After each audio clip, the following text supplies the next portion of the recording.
یہ تقریباً 5 سال پہلے کی بات ہے۔ میں اور میرا دوست ہم دونوں نے ایک ایپ ڈاؤن لوڈ کی جو آپ کو بھوت دکھاتی تھی۔ ہم اکثر اس پر بھوتوں کو ڈھونڈا کرتے تھے مگر کچھ ہوا نہیں، نہ ہمیں کوئی گھوسٹ ملا۔ ایک دو دفعہ کچھ سائے نظر آئے مگر وہ کچھ ہوتے نہیں تھے، وہ سب فیک تھا شاید۔ ایک دفعہ رات کے 2 بج رہے تھے کہ میرے دوست سیم نے کہا کہ چلو ہم جا کے قبرستان دیکھتے ہیں، شاید یہ ایپ وہاں کام کرے۔ میں تھوڑا سا گھبرایا لیکن میں مان گیا۔ ہم نے قبرستان کی طرف چلنا شروع کر دیا۔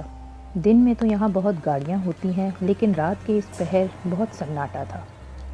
ہم ایپ پر فون پر دیکھتے بھی جا رہے تھے مگر اس نے کچھ بھی کیچ نہیں کیا۔ پھر ہم قبرستان پہنچ گئے۔ یہ ایک فیملی قبرستان تھا جہاں پہ صرف کسی ایک فیملی کے لوگ دفن ہوئے تھے۔ سیم قبرستان کے گیٹ کو کھٹکھٹانے لگا کہ شاید کوئی بھوت یا کوئی آتما ہمیں مل جائے۔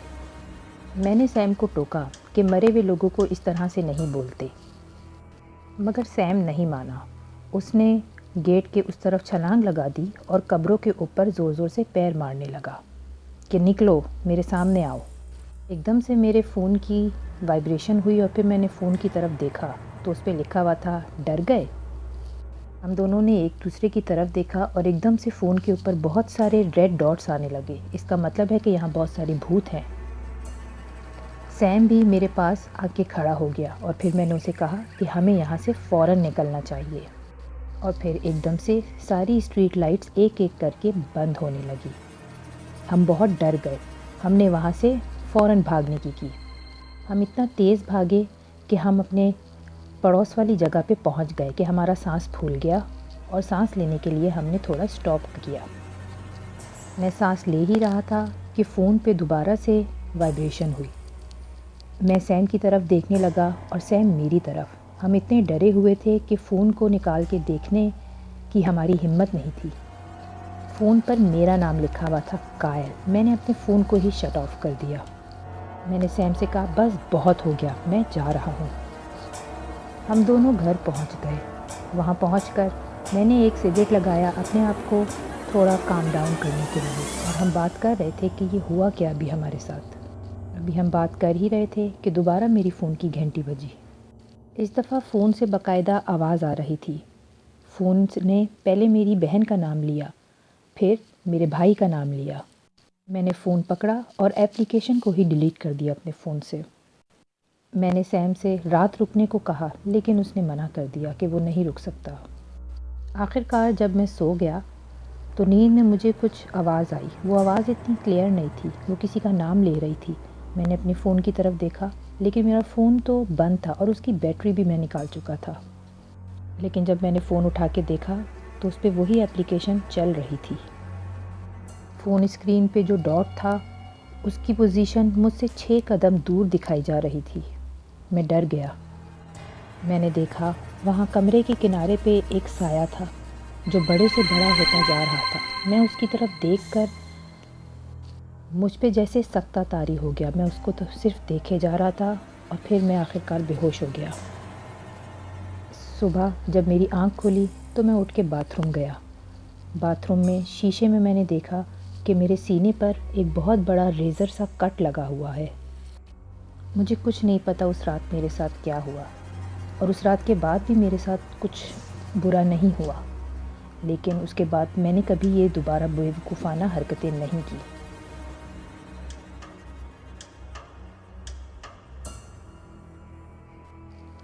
ویکنڈ پر ہماری کمپنی نے ایک ٹرپ آرگنائز کیا۔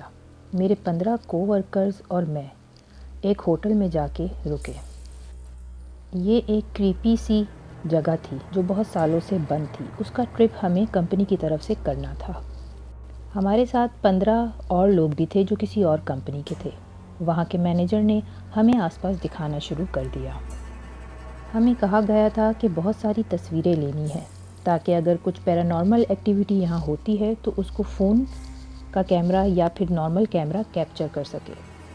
بہت سی تصویریں کھینچی گئیں لیکن سب سے کریپی وہ تھی جو میری کولیگ نے کھینچی۔ چھوٹی سی بچی جس نے گلابی رنگ کا ڈریس پہنا ہوا تھا، وہ یقیناً ہمارے ساتھ ٹرپ میں نہیں تھی۔ شاید یہ وہی واقعہ ہے کہ جب 12-13 سال کی لڑکی اس جگہ کی بیسمنٹ میں تھی بہت سالوں پہلے، اس جگہ پہ کوئی کنسٹرکشن چل رہی تھی تو وہاں کے لوگوں نے اسے وہاں سے نکال دیا اور وہ رات بھر فریز ہونے کی وجہ سے مر گئی۔ ہمارے سارے کوورکرز نے وہ تصویر دیکھی اور کنفرم کیا کہ یہ لڑکی کسی کے ساتھ بھی نہیں آئی اس ٹور پر۔ تصویر میں جو بندہ کھڑا ہوا ہے وہ تو ہمارا ٹور گائیڈ ہے جو ہمیں یہ جگہ دکھا رہا تھا۔ مجھے تو یقین آ چکا تھا کہ یہ اس بچی کا ہی گھوسٹ ہے، لیکن اور کوئی مجھ پہ یقین کرتا ہے یہ نہیں پتہ۔ اس ٹور کے دوران اس جگہ پر مجھے بہت عجیب سی ایک نیگیٹو انرجی فیل ہوئی، وہی جگہ جہاں سے بیسمنٹ کا راستہ تھا۔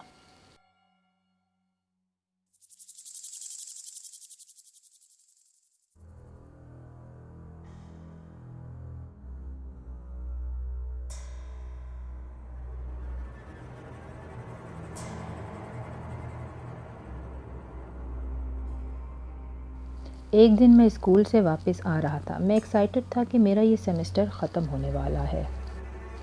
اس دن میں اسکول سے آتے ہوئے ذرا لیٹ ہو گیا تھا کیونکہ میرا ایک ایسے کمپلیٹ نہیں ہوا تھا اور میرے ٹیچر نے زبردستی مجھے بٹھا کر کمپلیٹ کروایا۔ تقریباً رات کے 8 بجے میں فارغ ہوا اور پھر میں گھر کی طرف روانہ ہو گیا۔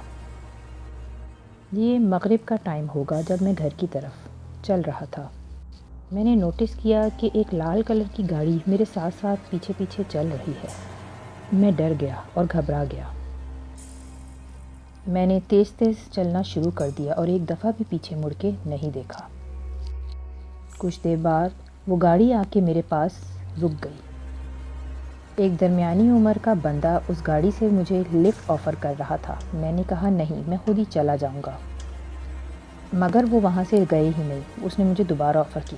میرا دل کرا کہ میں چیخ کے بولوں کہ دفع ہو جاؤ۔ میں نے تیز تیز بھاگنا شروع کر دیا اور پھر مجھے ایک زوردار آواز آئی۔ وہ آواز مجھ سے ٹکر لگنے کی وجہ سے آ رہی تھی۔ میں زمین پہ گر گیا اور مجھے کچھ نہیں پتا کہ ہوا کیا ہے۔